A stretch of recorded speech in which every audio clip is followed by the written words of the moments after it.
Olá, pessoal. Sou a professora Soraya Pereira. Estarei com vocês na disciplina Gestão do Capital Humano e gravando um material para que vocês tenham acesso a esse material através do ambiente virtual de aprendizagem, ok? Eu preparei uns slides para vocês, vou mostrar aqui para vocês esse material. Começa aqui com o primeiro slide, são 27 slides, na verdade. O primeiro slide ele faz dar as boas-vindas, sou a professora de vocês na disciplina de Gestão do Capital Humano. Estou aqui para repassar alguns tópicos importantes das unidades 1 e 3. Me chamo Soraya Pereira, parabenizo os alunos por escolher o EAD Ateneu. Não deixe de acessar e participar dos fóruns Tira Dúvidas, assistir os vídeos e responder todas as atividades no ambiente virtual. É importante, gente, que vocês entendam que essa disciplina é uma disciplina que tem fóruns, tem questionários, tem uma prova presencial, e essa prova presencial vai contemplar as unidades 1 e 3 da disciplina de Gestão do Capital Humano. Por esse motivo que vocês irão ter um apanhado dessas duas unidades, que são as duas unidades mais importantes da disciplina. Ok? Tá bom? Vamos continuar então. A unidade 1 vai ter uma abordagem sobre os recursos humanos. A unidade 2, recrutamento e seleção de pessoas. A unidade 3, avaliação e desempenho no treinamento e desenvolvimento. E a unidade 4, gestão de cargos e salários. Bem, ao final de cada unidade, você tem acesso a perguntas de fixação, que são exercícios a serem feitos por você, com o intuito de favorecer a fixação do conteúdo estudado. Então, a unidade 1 ela é dividida em subtópicos, né? Na verdade, eu coloquei aqui tópicos. Vai falar sobre o histórico da administração de RH, as diversas concepções a respeito do homem e das organizações, o contexto da gestão de pessoas, administração de RH, importância do suprimento pessoal, mercado de recursos humanos e mercado de trabalho, a fixação da mão de obra como um dos objetivos da área de recursos humanos, como a área de recursos humanos lida com a rotatividade pessoal, entrevista de desligamento, os custos da rotatividade pessoal e absenteísmo. Bem, ele começa falando do histórico da administração de RH, né? Ele começa falando como foi que o RH surgiu a nível mundial, depois a nível do Brasil. Então, é muito importante a gente entender primeiro a trajetória do surgimento do RH, né? Os cursos, eles surgem em função de uma demanda específica. Então, é necessário a gente entender esse lado histórico para poder entender como ele se encontra hoje em atuação e quais são as tendências do futuro. A transformação da administração de recursos humanos ocorre ao longo do século XX, causando grandes mudanças comportamentais nas organizações, e por todo esse século são identificados 3 distintos momentos. Então, nós temos a era da industrialização clássica, depois temos a era da industrialização neoclássica e a era da informação. Na industrialização clássica, foi um período logo após a Revolução Industrial, né, que teve início na Grã-Bretanha, no século XVIII. A administração de pessoal era chamada de relações industriais. Então, nessa época, não havia a figura do gestor de recursos humanos, havia a figura do administrador de pessoal. Então, era uma forma primária de se trabalhar e os recursos humanos eram chamados de relações industriais. Já na era da industrialização neoclássica, é um período que ocorre após a Segunda Guerra Mundial e entre as décadas de 1950 e 1990, caracterizado por grandes transformações mundiais. A era da informação foi uma era que já é mais recente, a partir da década de 90, e caracteriza por transformações rápidas devido à tecnologia da informação. As diversas concepções a respeito do homem nas organizações. Ou seja, o homem ele passou a ser visto de forma diferente em cada época histórica. Por exemplo, na teoria da administração científica, que um dos defensores foi Taylor, ele apresentava uma visão de homem motivado por recompensas salariais. Ele considerava que o homem ele se sentia apenas motivado se ele recebia o salário, né? Então, não havia a questão dos benefícios, não havia a questão de outros programas que pudessem incentivar. O que importava era o salário. A teoria da administração científica, lembrando, é aquela teoria que coloca que o homem ele tem que ter um rendimento, um horário de trabalho, ele tem que trabalhar de uma forma departamentalizada, cronometrada, existe uma hierarquia definida.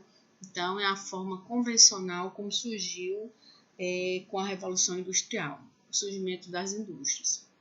A teoria das relações humanas, um dos defensores era Maio. O que motiva o trabalho humano é a convivência social nas organizações. Então, ele já tinha uma forma humanizada, como a própria teoria diz, de considerar que as relações sociais é o que motivava o profissional. A teoria da burocracia, a teoria estruturalista, há uma tentativa nesta teoria de integrar as visões de homem, econômico e social, apontando em concepções anteriores. E tem a teoria comportamental de Simon, que é o homem enquanto processador de informações e tomador de decisões, né? Então, a gente percebe que ao longo do tempo as concepções elas vão mudando, o homem vai se tornando mais dono da sua razão, das suas decisões, das suas atitudes. Surge posteriormente a teoria da contingência, visão de um homem enquanto microsistema individual complexo, aponta cada pessoa como uma realidade única e distinta das demais. Nesta teoria, tudo é relativo, é uma contingência. O que é exatamente a teoria da contingência? É que o homem ele deveria agir de acordo com o contexto onde ele estava inserido. Essa teoria começa a entender que as empresas são diferentes, as pessoas são diferentes, existem propostas diferentes e, consequentemente, dependendo do microsistema onde o homem se encontra, ele tem que agir de uma forma também diferenciada. Em relação às mudanças ocorridas na administração de RH, tem 3 diferentes formas de atuação. Então, existem as relações industriais, que eram responsáveis por fazer cumprir as exigências legais. Depois surge recursos humanos e a gestão de pessoas, onde as pessoas são consideradas parceiras da organização. Porque no início, na verdade, o homem era um apêndice da máquina, né? A máquina era o mais importante. Quando veio a gestão de pessoas, o homem passou a ser o aspecto mais importante dentro das indústrias. Dentro desse contexto de gestão de pessoas, coloca-se que sem organizações, sem pessoas, certamente não haveria gestão de pessoas ou RH. As empresas são constituídas de pessoas e dependem delas para atingir seus objetivos e cumprir sua missão, sua visão através dos seus valores. E para as pessoas, as empresas constituem um meio através do qual elas podem alcançar vários objetivos pessoais. Começa a surgir o conceito de empregabilidade, empresabilidade, né, que são usados para indicar de um lado o que é empregabilidade. É a capacidade das pessoas em conquistar e manter seus empregos.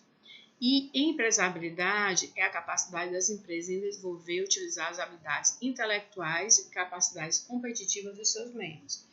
Então, refrisando, enquanto a empregabilidade ela busca fazer com que o homem ele tenha condições de se manter capaz de conquistar um emprego, a empresabilidade é o contrário. A empresa é que tem que dar as condições para conseguir manter os talentos que ela tem dentro das organizações. Administração de RH. Existem 2 princípios básicos para se entender a moderna conceituação da área de recursos humanos, né? O RH é uma responsabilidade de linha, os chefes dentro da cadeia de comando. Então, hoje a gente entende o que ele está querendo dizer, que a área de recursos humanos ela não trabalha sozinha. Na verdade, as empresas elas deveriam considerar o RH como uma função de assessoria. O setor ele tem que ter a capacidade de treinar os seus funcionários, o próprio setor tem que ter a capacidade de recrutar seus funcionários, mas o que a gente observa é que muitas coisas ainda funcionam no centro das atenções de recursos humanos, quando na verdade o RH deveria ser um suporte, um assessor, um consultor, que pudesse dar ter mais aberturas para trazer mais atuações para o seu contexto de trabalho. A importância do suprimento de pessoal. O sistema de RH ele funciona em 3 ciclos, né? Nós temos três momentos, onde são os principais momentos dentro do estudo que ele considera. Aquisição e provisão, onde existe o recrutamento, seleção e planejamento de RH. A manutenção, que é a remuneração, os benefícios, higiene e segurança. Relações sindicais ou trabalhistas, treinamento e desenvolvimento. E a dispensa, que é a parte da demissão, afastamento e aposentadoria. Então, é importante entender que nesse estudo aqui, existem estudos que a divisão é feita em 5. Esse aqui a divisão é feita em 3 ciclos, né? E cada subsistema do RH, por exemplo, recrutamento e seleção, está dentro de um ciclo, no caso aí, aquisição ou provisão, tá? Mercado de recursos humanos e mercado de trabalho. O mercado de trabalho é o conjunto das ofertas de trabalho oferecidas pelas empresas, em certa época e em certo determinado lugar. É constituído de empresas e de suas oportunidades de emprego. Já o mercado de recursos humanos é o conjunto de indivíduos aptos ao trabalho em certa época e determinado lugar. Ele está querendo fazer uma diferenciação em que mercado de recursos humanos e mercado de trabalho, eles têm propostas diferentes. O mercado de trabalho ele tem uma visão ampla e o mercado de recursos humanos, eles são voltados o quê? As pessoas que estão aptas a trabalhar dentro desse mercado de trabalho. A fixação da mão de obra como um dos objetivos da área de RH. É importante você entender que para ocorrer a fixação da mão de obra, é necessário que ocorra um planejamento de RH. Ou seja, dentro do RH, é muito comum a gente entender que o RH ele pode ter uma função de planejamento operacional, que é a base da pirâmide, que são as atividades burocráticas. Ela pode ter uma função tática, quando ela exerce alguns aspectos estratégicos e operacionais. E ela pode ter uma atuação simplesmente estratégica, que é o quê? Que é o propósito do gestor de recursos humanos, né? É criar planejamento, estratégias, caminhos e fazer que outros profissionais operacionalizem esse planejamento estratégico realizado pelo gestor. Rotatividade e absenteísmo, né? O turnover. O que é o turnover? O turnover é a entrada e saída de funcionários. A gente sabe que não é muito bom, não é um aspecto positivo para as organizações e é uma das responsabilidades do recursos humanos, eu estou explicando aqui com as minhas palavras, de reduzir esse turnover. O absenteísmo, que são as faltas, os atrasos e as saídas antecipadas acontecidas durante um determinado período e que interferem também no faturamento da empresa. Vamos aqui para a unidade 3. A unidade 3, ela já não vai falar do histórico do RH. Ela vai se deter na avaliação, desempenho e treinamento pessoal. Ela vai falar sobre avaliação de desempenho, sistemas de avaliação, métodos mais empregados, treinamento e desenvolvimento. Então, os tópicos e tem os subtópicos em cada contexto. Vai falar sobre as modalidades de treinamento e avaliação do treinamento. Então, já que vai falar sobre desempenho, vamos primeiro ver o que significa desempenho. Desempenho é o resultado final, palpável, concreto do esforço de cada um. Dá-se através do comportamento, ou seja, através daquilo que se faz e como se faz. Então, algumas pessoas colocam muito que o desempenho é aquilo que você faz, é a sua prática. Já a avaliação de desempenho é como você vai diagnosticar o desempenho desse funcionário, de um grupo, de uma unidade, de uma empresa, né? Para que você vai avaliar o desempenho? Para ver o crescimento pessoal e profissional. De repente, para verificar se esse funcionário está no lugar certo, está no horário certo, está nas atividades corretas. A avaliação de desempenho, ela nunca tem a proposta de demissão de funcionários. Por quê? Para você avaliar se vai manter ou não funcionário, você pode utilizar outros recursos.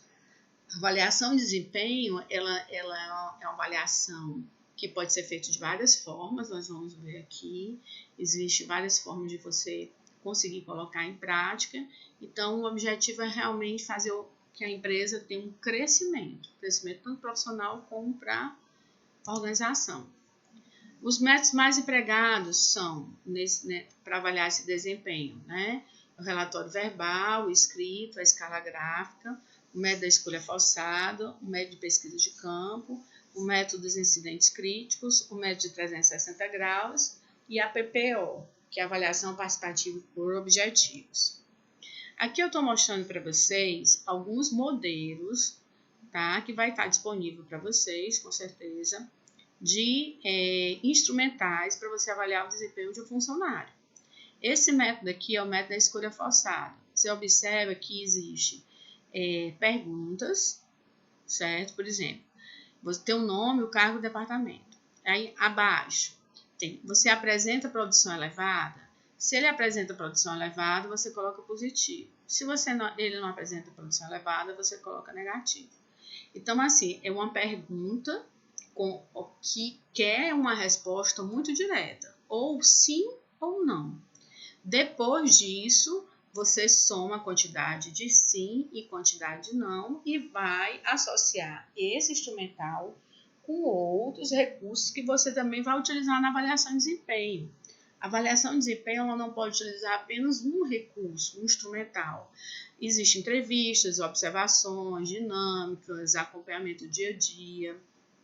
Mas esses instrumentais, eles podem ser aplicados diretamente ao funcionário, eles podem ser perguntados ao gestor daquele funcionário, aos subordinados, às pessoas que estão na mesma função do funcionário. Então, essas decisões elas são tomadas pelos recursos humanos juntamente com uma equipe que faz esta avaliação de desempenho.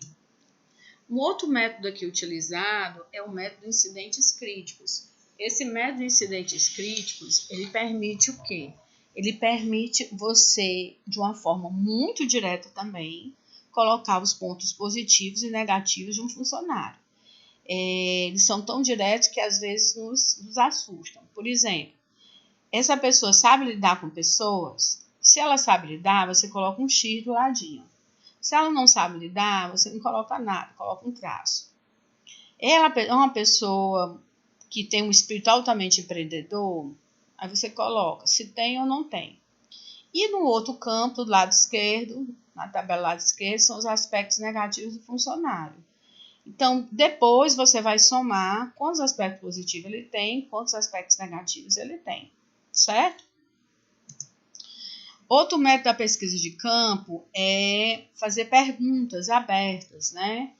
Essas perguntas, elas têm o objetivo de colocar se foi mais do que satisfatório, satisfatório ou insatisfatório. Por exemplo, você faz uma pergunta aqui no último tópico, 18. O funcionário recebeu novas oportunidades para melhorar? Foi mais do que satisfatório, foi satisfatório ou foi insatisfatório? E no final você vai fazer uma soma do que foi desses 3 tópicos, a quantidade do que foi nesses 3 tópicos. Com essas perguntas, você vai fazer uma avaliação inicial, você vai analisar, fazer uma análise complementar, um planejamento e um acompanhamento.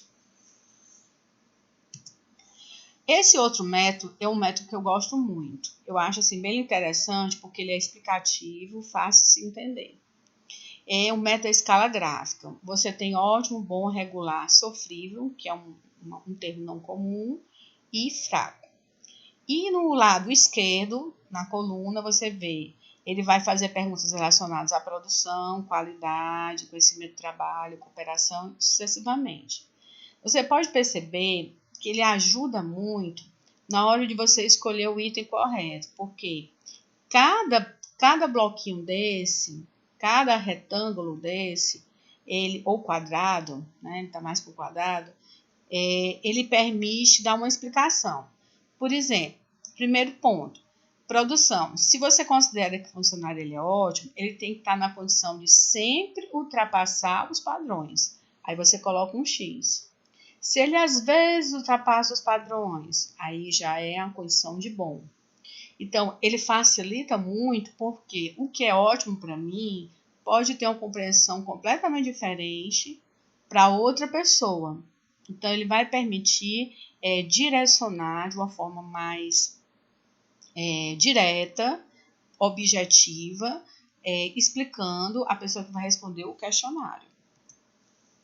Existe a avaliação 360 graus, que é aquela avaliação que, quando eu sou avaliado, o meu superior me avalia, os meus liderados, os meus colegas e os meus clientes. Existe outro tipo de avaliação, 180 graus, 90 graus. É um tipo de avaliação que requer muitos recursos, um acompanhamento severo, para que não haja uma confusão e um desentendimento na hora de obter os resultados.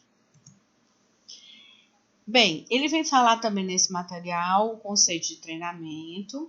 Eu vou pegar aqui o conceito que está entre os 3 tipos de conceito, que está escrito de letrinha verde, onde ele diz que é um meio para um adequado desempenho no cargo e estendendo para uma nivelação intelectual por meio da educação geral. Por que ele vem falar de desempenho e falar de treinamento? É importante a gente entender que, às vezes, os pontos negativos ou os pontos a se trabalhar de um funcionário, eles não são aspectos que devem ser considerados a demitir um funcionário. De repente, assim, um treinamento direcionado para essas lacunas vão ajudar no melhor posicionamento dele dentro da organização. Por isso que a gente vai falar um pouco do treinamento.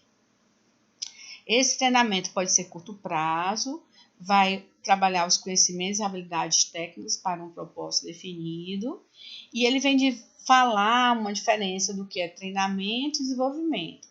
Entendendo que o treinamento ele é voltado para as atividades que você exerce no cargo atual na empresa. Já o desenvolvimento são aspectos que você irá estudar, às vezes a longo prazo, para uma atividade, para uma função, para um cargo que você vai desenvolver posteriormente. Então, o treinamento ele tem mais o sentido do curto prazo, do agora, e o desenvolvimento do amanhã. O processo de treinamento, deixa eu ver aqui mais. E aí ele coloca as fases do treinamento, né? Um treinamento, quando ele é feito dentro da organização, ele não pode ser feito sem um planejamento. Então, a primeira etapa é o levantamento de necessidade de treinamento. Levantamento de necessidade de treinamento, gente, é você fazer um levantamento com os funcionários, com os gestores, com o próprio RH, quais são as necessidades que cada um tem de receber o treinamento. Você coloca a sua opinião, a empresa coloca também a opinião para aqueles gestores, quais são os treinamentos que eles precisam. Eu, particularmente, trabalhei fazendo isso, fazia isso mais ou menos no mês de outubro, para poder, no ano seguinte, eu conseguir ter já o meu planejamento anual de treinamento elaborado para ser executado. A segunda fase é a fase da programação do treinamento. Depois que você decide quais são todos os cursos que vão ser realizados, você se programa, saber quem é que vai proporcionar aquele treinamento, quais são os cursos, carga horária, quem são, como é a forma que você vai convidar as pessoas, se vai ter lanche, se vai ser dentro da empresa, se vai ser fora da empresa.